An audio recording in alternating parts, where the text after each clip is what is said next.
एक सुबह उठे और अपने घर के बाहर देखे पूरा घर आपका काली ईंटों से बंद हो चुका है।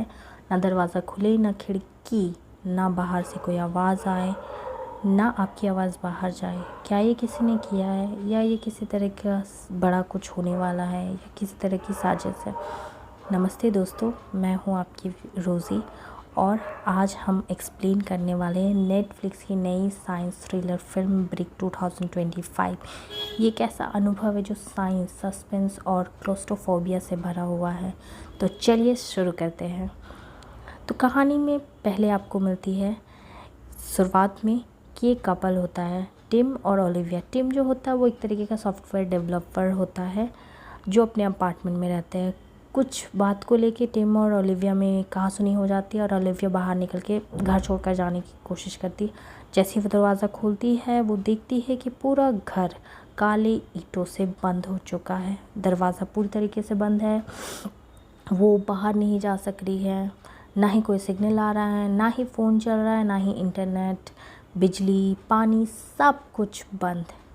ऐसा लगता है जैसे उन्हें किसी ने अंदर कैद कर लिया हो, लेकिन किसने और क्यों?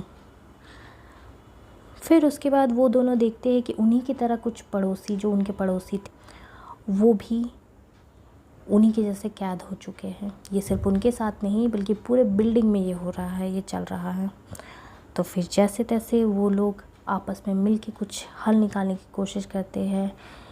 इसी में उनके पास कुछ खाने के लिए भी नहीं होता है। कोशिश करते हैं कि ज़्यादा से ज़्यादा वो खा पी के जैसे भी अपने आप को ज़िंदा रखें और बाहर निकलने की कोशिश करते हैं।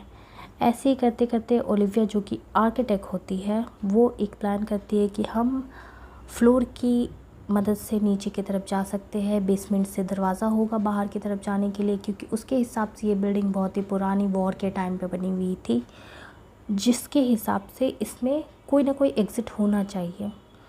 तो वो यही सोचकर वो लोग सारे अपार्टमेंट के फ्लोर तोड़ते हुए नीचे की तरफ जाते हैं। जैसे तैसे वो लोग अपने साथ कई लोगों को शामिल करते हैं, जो कि जितने भी बिल्डिंग में लोग थे वो सारे ही कैद थे। वो ये कैदी ये लोगों के साथ मिलकर नीचे जाने की कोशिश करते हैं। इन सब में बहुत सारे लोगों की जान भी चली जाती है। सब में हाथापाई भी होता है, एक दूसरे से गुस्सा, झगड़ा।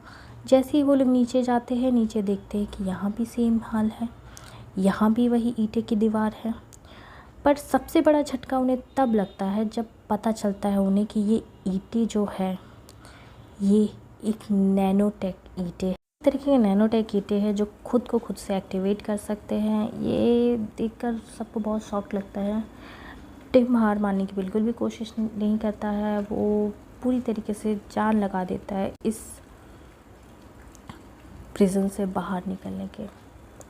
वो लोग पूरी तरीके से अपनी हिम्मत हार चुके थे। सारी तरीके से धैर्य और बहुत ही ज़्यादा सोचने विचारने के बाद, खोजबीन करने के बाद उन्हें पता चलता है कि ये जो टेक्नोलॉजी है वो किसी तरह की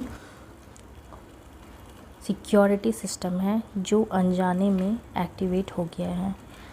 ये किसी इंसान की गलती हो सकती है या फिर ये किसी और तरीके से हो सकती है। अगर इन सब चीज़ों की वजह से ये हुआ है तो पर भी जो टिम होता है वो कोशिश करता है इन सब से बाहर निकल के। एज़ वी ऑल नो कि टिम जो है एक सॉफ्टवेयर डेवलपर है। वो धीरे धीरे पता लगाता है कि ये जो ईंटें हैं ये मोबाइल और किसी ऐप के मदद से ही बंद हो सकती है। इसी दौरान वहाँ हमें मिलता है कि जो टिम और ओलिविया के जो हाउस ओनर थे, उसके बिल्डिंग में वो लोग जैसे ही पहुँचते हैं तो वो लोग पाते हैं कि उनके पास कंप्यूटर था